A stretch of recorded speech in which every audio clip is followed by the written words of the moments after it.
What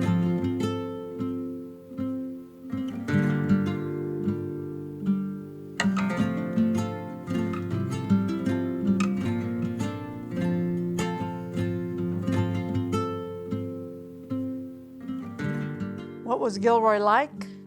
It was wonderful. We have never as a community experienced a time like that in the 40s, 50s, even the 60s. Gilroy was in its innocent days. A very small, very, very social community. There was a true community here. And that even went down to you better not get into trouble because someone would call your mom before you got home from school. People used to do a lot of visiting, and everybody knew each other. It was orchards, orchards, and more orchards. Lots of really good fruit and beautiful soil, dark earth. I mean, you look at it and it's like gorgeous, the land. And that's how the Santa Clara Valley was.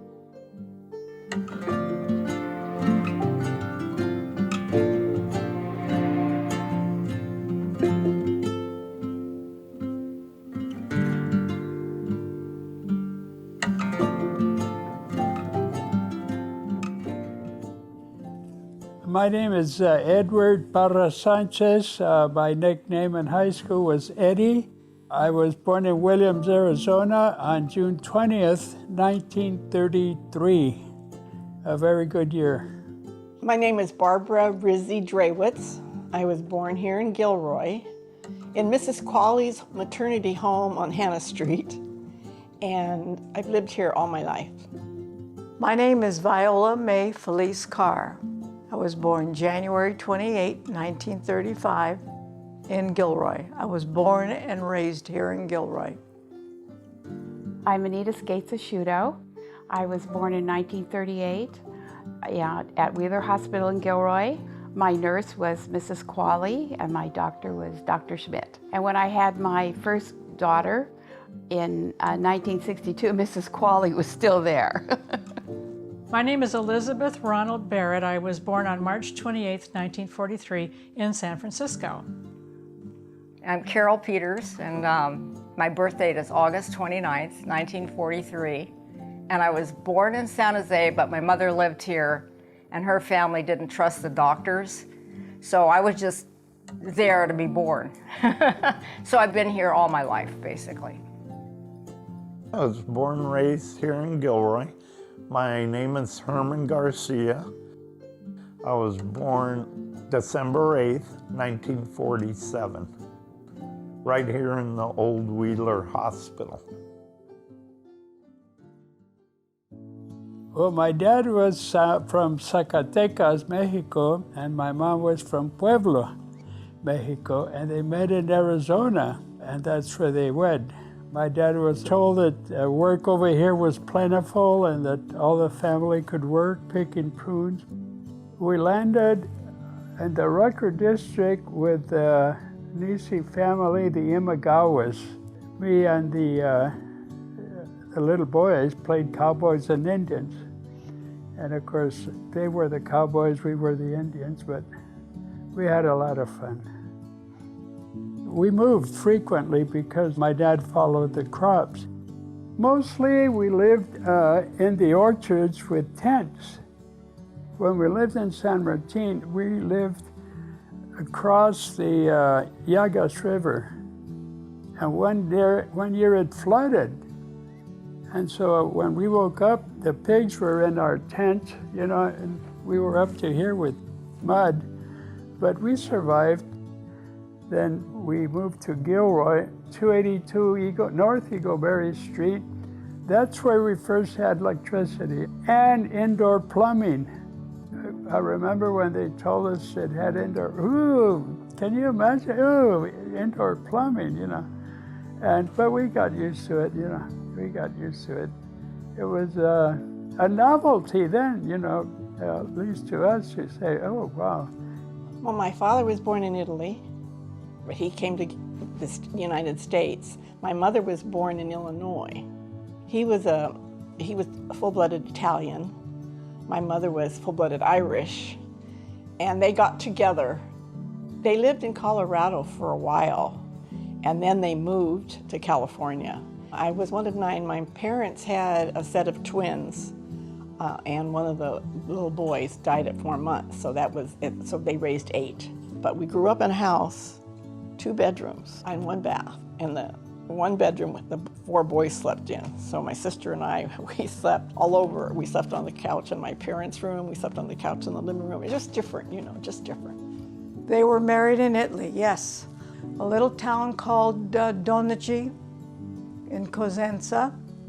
My mother waited for my father 7 years. He had been in America working, and then he went back to Italy to marry my mother. And that's when World War I broke out, and he was drafted in the Italian army. So she waited for him. They came to America in 1921, I believe. They arrived at Ellis Island. They passed their tests, and then my uncle picked them up and brought them to his house, which was in Rochester, New York. They stayed there for a while until her uncle, who lived in Gilroy, said, "Angelina and Tony, why don't you come to California? Because the weather is just like Italy." So with that, my father said, "We're going." So that's how they got here. My father at that time, when they first came, did many jobs. In fact, he was one of them that helped build the IOOF home here in Gilroy. He then bought a prune orchard, and from there, it's been very nice. My mother's parents came from Lucca, Italy, and they met in Soquel, California. My grandmother was a housekeeper there, and my grandfather had a produce stand, and they met and got married and at the Holy Cross Church in Santa Cruz. My father's parents came from Salinas, bought a ranch on Leasley Avenue, 60 acres in 1920. So our family this year is celebrating 100 years of farming. They bought it for $26,000, and it came with 40 head of cattle, a Studebaker wagon, and a team of horses. And they farmed it and had a dairy, which they sold milk and cream and butter to all the locals here in town. My parents were married in 1936, and they met here in Gilroy. My mother was a baker. She baked huge chiffon cakes. Everybody in town knew about her chiffon cakes. My father kept the ranch going. That's what he did. They grew tomatoes and garlic then, and sugar beets for speckled sugar in Salinas. And he also worked for Castro Valley Ranch, the 5,000-acre ranch south of Gilroy. And it was a Carpenter Chase ranch, so I got to go up there and ride horses, and we fished. And Mr. Chase's daughter married the Duke of Scotland, so in the summer they would come over, and I got to play with the grandchildren. The Chesbrough House was built in 1890 by my great-grandfather, Heverland Chesbrough. He was a doctor who came out here from Illinois in 1883, and he practiced medicine for 50 years here in Gilroy. Where Gracie's Antiques is, well, upstairs was where his office was. My parents met at San Jose State when they were both going to school there. They got married 6 months after Pearl Harbor. My dad was already in the Navy because he didn't want to be drafted. He wanted to choose which branch of service. So he joined the Navy, and he graduated a year before my mom, and he was already stationed in San Francisco at the time. When I was about 9 months old, my father got shipped out to the South Pacific, and my mom didn't want to stay with just a baby in an apartment up in San Francisco, and her parents lived in Gilroy, so she brought me home, and we lived with them for about a year, and then they were building some new little houses on Doughty Street between 5th and 6th. They're still their little cottages. My grandparents bought one for $4,000, and they gave it to my parents for a gift, so that if my dad didn't come home from the war, my mom and I would have a place to live. But my dad did come home all in one piece. My father was supposed to go and be a professor of English literature at San Jose State, but the war came along. And he had put his way through San Jose State working for a car dealer in San Jose, and he knew how to be a good salesman. So the war ended, he comes home, he's got a wife and an almost 3-year-old daughter, he has to earn some money. So he bought the Studebaker franchise because Studebaker was one of the first companies to gear back up after the war. Most of those manufacturing companies had gone into war materiel during the war. So as soon as new cars came on the market, the public was so hungry for something new. And so he bought the Studebaker franchise, and then he bought the used car lot across the street. So he had quite a business going there, especially because Old City Hall was still the City Hall. And all the businessmen gathered down there, and they went to lunch at the Milius. So it was 6th and Monterey was quite a hub of business back in those days. Well, my grandfather and grandmother lived on Murray Avenue, you know, right by Chevy's. And then they had a little, I don't know how many acres of prunes. And my dad, I think he was born in Chittenden Pass in Aromas, but my grandmother had them in the house, so there's no birth certificates. Talk about rugged. She came over from Italy. My grandfather came first, my grandmother came after him on the ship, pregnant, had my Aunt Mary on the boat. So having my dad in a house, I guess, was huge. My mom lived in San Jose, and she came from a real big Italian family. My dad's family's Italian. Her brother worked at BG where my dad worked. So she had 8 sisters. So he said, come home with me. You know, you got a whole pick. So my uncle, Jakim, brought my dad to San Jose, met my mom, and then they got married. But it's really weird because my mom, I always think the city mouse and the country mouse. My dad was so country, sang in a country western band, did all the cowboy stuff. My mother was a city girl, so it was kind of like she was out of her comfort area for a while. He was charming and she was beautiful and it was cool. So. My parents were from Texas. My mom was from Texas. My father was born in Matamoros, Tamaulipas, in Mexico, border town. And as a baby, his family migrated over to the United States, and he grew up in a little town, San Benito, Texas, right off the border. Well, they met in Texas, okay, and this is right before the war. And my dad wanted to marry my mom, and my grandfather, Daniel Reese, said, no, you can't marry her because you're going off to war, and if you get her pregnant and get killed over there, now she's over here on her own with a baby, right? And so meanwhile, while he was off in Europe, the family, my grandparents, and all the kids, there were 9 of them, moved to Gilroy, right? And they bought a big apartment house on Eagleberry Street, 7th and Eagleberry, called the Guadalupe Apartments. My dad came back. He went to Texas looking for her, and they weren't there. So he came out to California looking for them. And he rented a room at the Milius Hotel for about 3 days, looking in town for my mom, couldn't find him. And then one day, he was walking by the Strand Theater downtown, and one of my mom's brothers was in line going in to see a movie, and they bumped into each other, and he says, hey man, I've been here 3 days looking for Mary, right? And they got back together. My parents owned a couple businesses.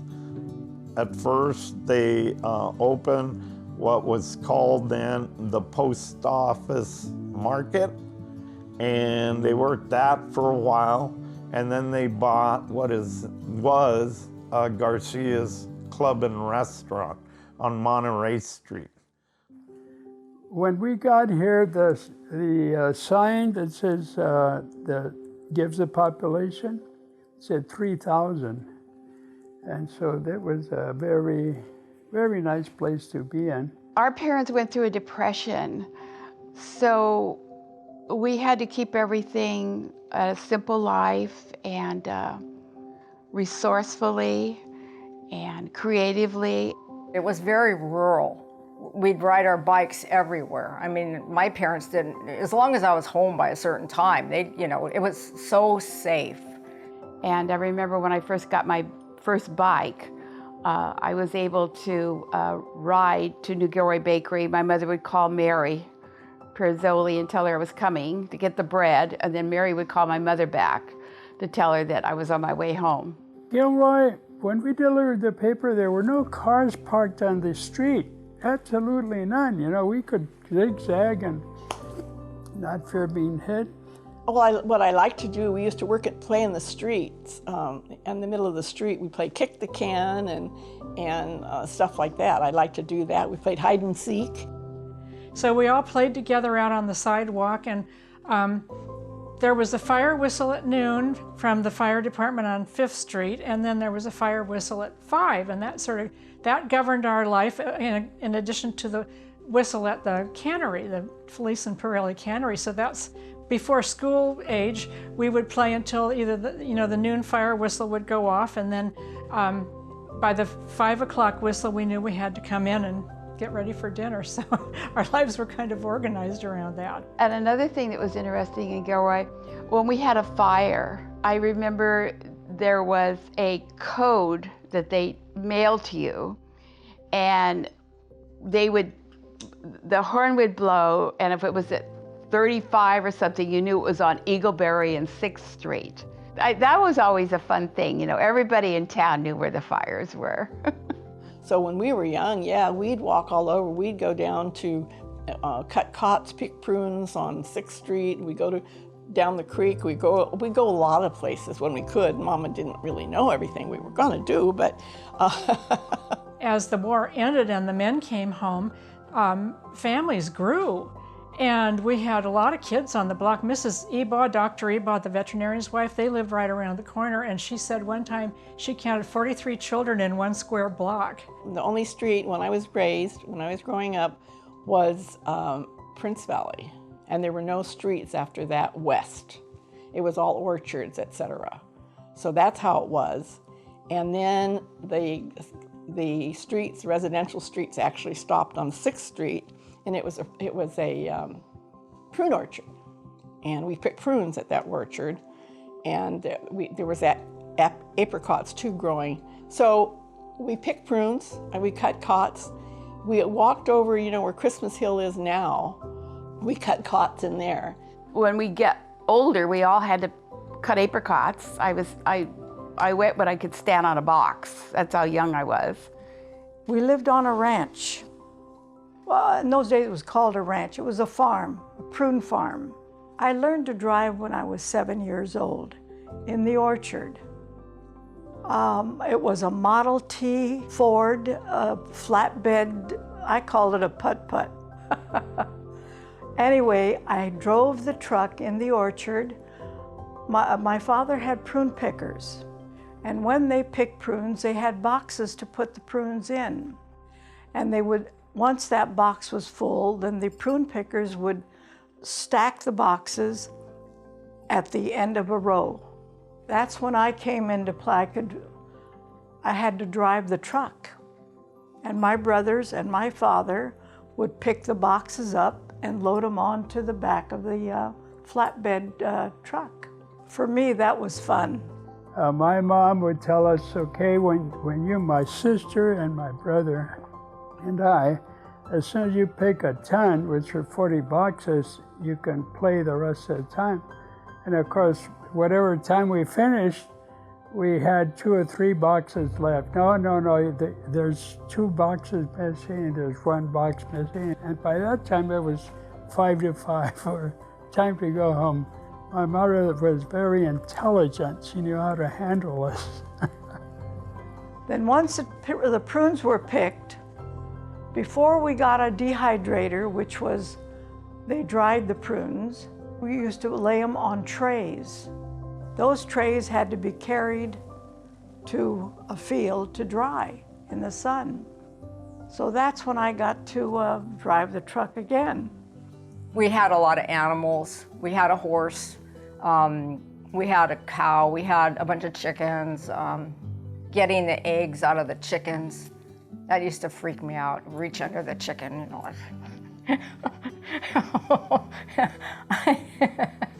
So in those days, people had chickens in their backyards, and we had rabbits.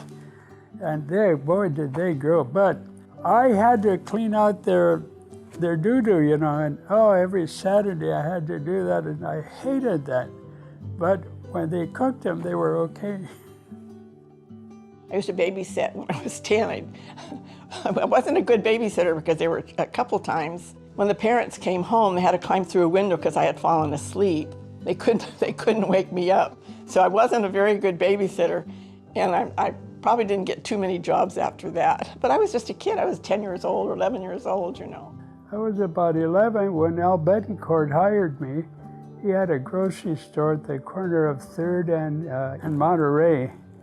He hired me for 50 cents an hour, which was big bucks then. And then they had a strike. And so he told me, don't come during the strike. He said, I'll call you after. And then when the strike was over, he called me to come to work, and he paid me 75 cents an hour. Wow, I was in hog heaven. At about 15 years old, I wanted to buy what they called a Saturday night special, a pistol, because I did a lot of hunting. So we worked for 2 days topping garlic. What a terrible choice. That is the hardest, most laborious job that anybody can do. I mean, it is horrible. We barely made it through 2 days. As soon as we had enough money to buy our pistols, we quit, right? We had them pay us and we were gone, and we never went back and did that. In those days, whatever we earned, we turned it to our mother. You know, we didn't, like she wouldn't let me go to Simon's where they had the pool hall, and she didn't. If somebody told her I saw Edward over there, she'd let me have it, you know. And I guess that's what mothers are for. And we spent a lot of time at each other's homes as well, listening to the radio, doing schoolwork together, smoking cigarettes when Mom wasn't home. When I was 13 years old, it was just my mother and I living. My father had passed away, and Mama didn't drive, and we were out in the country. My mother came to me and she says, Viola, today you're going to take me to town. I need to go to town. I need things. Ma, I don't have a driver's license. It's okay. You're going to do just fine. I remember driving into town, and I parked on Martin Street. I went through the back way into town, parked on Martin, and worked out just fine. By that time, I also had a Cushman motor scooter. When I first got it, we were going out to Hot Springs. They used to have motorcycle races. And so halfway up, a CHP car comes by, and he looks, and he looks, and he stopped. So we stopped here, and he asked me for my driver's license. I said, I don't have any. He says, well, you go home and don't use this until you get a license. So I got a license, you know. But totally different, you know, more fatherly advice than discourtesy or anything of the sort, yeah. Remember, growing up here in Gilroy, in this area, it was all about going fishing, going hunting, going camping, going swimming at Glens Creek, which is right on the other side of Miller Avenue, the current Miller Avenue. But from Miller Avenue, that way, it was all wilderness and orchards and ag fields. My whole family, we'd go wherever somebody owned a lot of land. My dad, he'd get to know him, and they fell in love with him so that he could hunt there. So he hunted everywhere. So we actually just played a lot in the around the hot springs. Wherever he hunted, we played with the kids and the families that lived where they were. The hot springs was in the hills up east of town. When we went to Gilroy Hot Springs, it took maybe, I was going to say half an hour, maybe a little longer. We drove more slowly in those days and the road was very windy. Plus, it was scenic, so we'd sort of stop and look at the view. And then you'd get there and have a picnic and just loll around by the pool and jump in and out of the pool. But it was just nice to go up there and enjoy the warm water. And nearly everybody you knew would go up there as well and just spend, it was a great day away without going too far, and the drive home was always pleasant as well. I delivered the dispatch, which came out 5 days a week, and I had the route on Monterey Street down to 7th and then back to 2nd. The Busy Bee restaurant was a little dinky place. And Selena always gave me a piece of pie, you know, and oh, I loved that, so I was in a hurry to get there. We had a Gilroy dispatch every day, and Gertrude Lake was our little social writer, so we always waited for the paper to come to see what all the social gatherings were, what was happening in Gilroy. When I was delivering the dispatch, I would read the dispatch to find out what was happening, you know, because they had some minor stories of where the soldiers were, what they were doing. And so I would translate that to mi ama, my mother, and then that's where I learned to read somewhat and write somewhat, you know, so that was good education for me. I learned a lot of Spanish in Gilroy. My dad spoke Spanish. He had a minor in Spanish, and he was one of the early car dealers in Gilroy that kind of expanded his business, and because he knew Spanish, it was just wonderful because people could go to him that didn't know English, and he was able to sell them a lot of cars, and they liked him very much. And also in those days at Jordan School, there was this big playground, and these poor little kids would come up from Mexico. They wouldn't know any English. There was no ESL in those days. They were forbidden to speak Spanish in class. If they did, they were sent to the principal and punished. And so they would wait till recess, and they'd go way in the back end of the playground where no one could hear when they go, you know, speaking their Spanish. And I'd go out and I'd go, teach me, teach me, teach me. And so that's how I began to be interested. I wanted to know what they were saying. And also I knew when my mom and dad were going to go out on a dinner date and not take me because my dad would say something in Spanish to my mother. And I knew I was going to get a babysitter. So that kind of sparked, hearing so much Spanish around town, because Gilroy has always had close to 50% Spanish-speaking people, and I always admired the way they were able to switch from, the children especially, were so bilingual, and I just think it's wonderful to be able to speak a couple of languages easily. We moved to Gilroy. We got our first telephone there, and my dad did that because my brothers were in the service and wanted to make sure that we got the mail. My mom got the mail. I think we got a telephone by maybe my junior year, and the television in my senior year. But we didn't have that. We didn't have a telephone. Isn't that something? I remember the number was 404. It was just a local number like that, but it rang just like normally, and I think it was a party line. Somebody else could listen in or wait for you to get off the phone. Country line phone, which meant all the neighbors were on it and they could all listen in. It was a real party line, yes. I remember when we first got our TV, it was a major purchase. It had to match the decor in the house. And I remember it took like 3 people to bring it in because it was a huge piece of furniture. 1951, Mom and I got television about 1951, yes. Milton Berle Comedy Hour. Oh God, my mother loved Lawrence Welk, yes. And Jack LaLanne, that was her workout instructor. Downtown was real small. Everything was locally owned. The downtown was just, to me, was the greatest thing. That was sort of the hub of Gilroy at the time. And of course, the east side was already developed. So there were several businesses in that area, and that's where people shopped. This, and in downtown Gilroy, it wasn't as big as it is now, but we had everything. When I was in high school, I started working for Lee Berta. She had a dress shop down there, and we'd get a broom and sweep the street in the morning and wave to Lawtons across the street, you know, and it was just friendly and really, really cool. You knew all the shop owners. They had some neon signs, beautiful displays. It was vibrant. We went down there every day just to see people. There was Wentz's Pharmacy, which had a soda fountain, and everybody checked in at Wentz's for a Coke or an ice cream. The drugstores were down there, the shoe repair, the dry cleaners. There was a Woolworth's.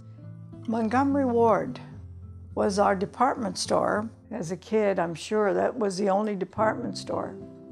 Everybody shopped there. And I remember my aunt saying, my Aunt Irma Betrez, that at that time in Gilroy, everybody looked alike because we all bought our clothes at the same place. As a teenager, we would go to Woolworth's and buy cheap makeup. We would go you could buy a bowl of chili for 25 cents at a little restaurant, a little cafe. It isn't there anymore, but it was off of the high school campus, the high school being over on IOF Avenue in those days. Or we would go to Foster Freeze, or we would go down First Street to a Dairy Queen. It wasn't called I think it was called Snow White. That was it, because my girlfriend worked there. And the manager was always looking at her to make sure she didn't give us an extra little blop of the ice cream on top. Down the street was Semino's shoe store, Villafranca's shoe repair. My sister at that time was working in the shoe department for Semino's. Mr. Villafranca came across the street to talk to her, and he said, "Clara, look at my thumb." He had split it open and he sewed it himself, dear God. And as a little kid, that always stuck in my mind. And he was very proud of it. I mean, this was a kind of town that people knew each other. So everybody who knew anybody was in Gilroy. Sometimes some people would go a couple times a day just to say hi to their friends. Go to the Strand Theater, you know, that was the only show in town. It was a gathering place for teenagers. Oh, the Strand Theater, you know. Oh yes, that was our Saturday afternoon movie for 10 cents. That was a theater owned by the Jack Peters family, and they also own a drive-in out there on First Street, right next to what is now Safeway. There's a big empty lot there with a car wash. I think they called it the Hecker Pass Drive-In, maybe. The history of the Strand, Jack's father had movie theaters. So Jack was always involved in the movie theater business. He went to Santa Clara, then he went down to LA, and he actually worked at Warner Brothers, which he loved. He was just delivering mail, but he delivered mail to, they were making Giant, Liz Taylor, James Dean. Oh my God, he had so many stories. And his father didn't want him to be there. So he told him he had this big job in San Francisco at a theater, and he really didn't. Conned him into coming back. He worked at a couple theaters, I think in Roseville, and then the one in Gilroy, his father had owned with another man, and the other man sold it out to the dad, and then Jack, I guess, became partners in that. And that's how he came to Gilroy. I was a traffic cop when I was in school, and every month I think they used to give us a pass, and we thought that was really great. So we just had to buy popcorn. My mom would give each one of us kids like 40 cents. And that we were able to buy everything we wanted to buy with 40 cents. I think it was 10 cents was the ticket price to go in. And then 10 cents for popcorn, 10 cents for a soda, 5 cents for a candy bar. So, I mean, you couldn't beat it. And you got 2 movies and a cartoon for that price. I don't remember the first movie I saw, but I suppose it was Cowboys and Indians, you know. We had the Lone Ranger, we had the Sons of the Pioneers, the singers, you know. We saw a lot of Roy Rogers and Harvey girls with Judy Garland. And then he'd have stage shows. He even brought a horse on stage once, because on Wednesday night he had the Mexican movies, and he had Cantinflas there in person. He had a lot of the stars, so he'd pack the place, and I think one of the stars brought their horse. That's how rural this place was.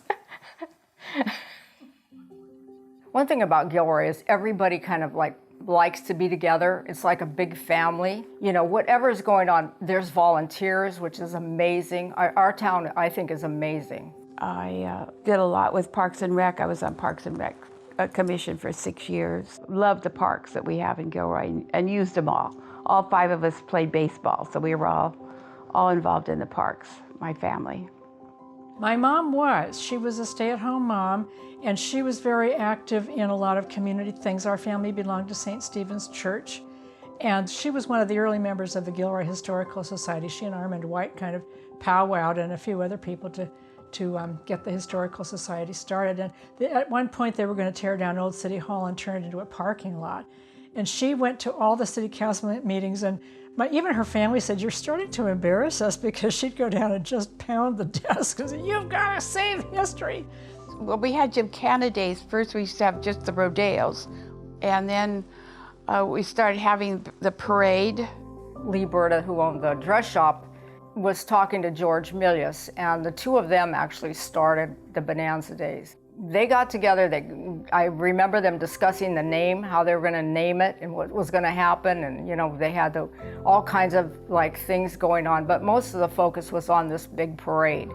We all got involved as far as making floats for the parade. I've got a picture of one that we won first place with the kids. It was a kiddie parade.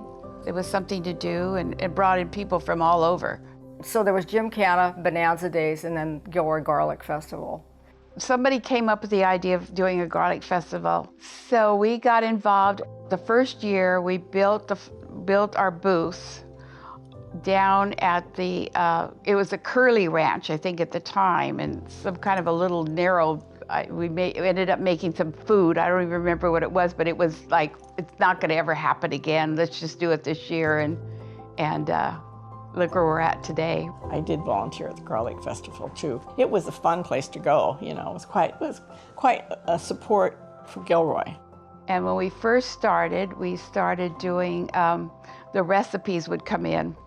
We'd all go down and get recipes, and we'd have we'd go to house, and everybody would cook all the recipes for the Garlic Festival, and that's how we picked the recipes that were going to be in for the contest.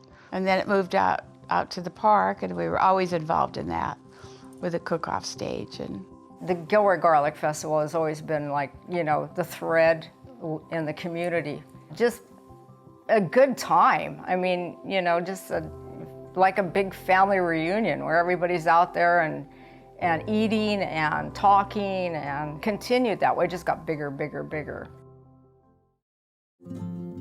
My advice is be kind to each other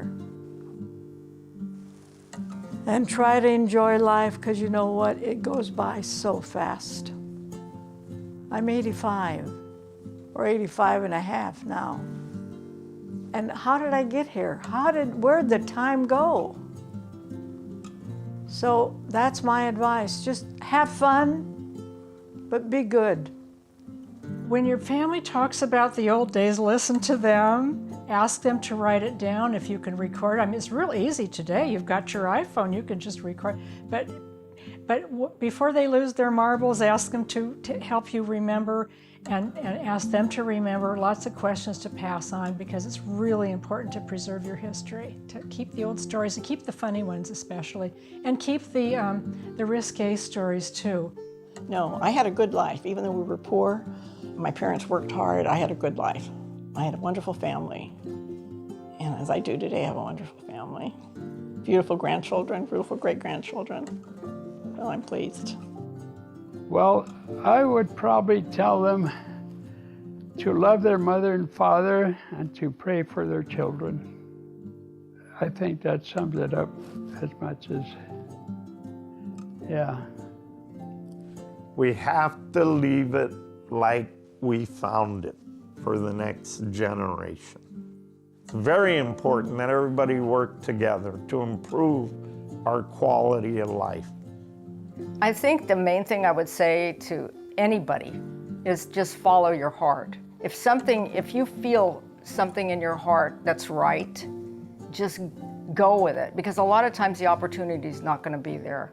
So I think if you're true to yourself, no matter what vocation, where you are, and you really feel it in your gut, I think that's the deciding factor on anything. So, you know, in generations to come, or even your peers, I think that's the advice I would give anybody. Just be true to yourself. Well, it's sad for me to see that we don't have the same downtown and with the population we have today, and missing the paper that we had every day. And I do see the enthusiasm coming back into wanting to have Gilroy great again, as we're talking today. And I hope that the new generation can find a way to make it the way it used to be, because it was, you know, just growing up and seeing, I used to call them the pillars of Gilroy, that were so involved in keeping this community going. I think that it's important to get it back into that perspective again.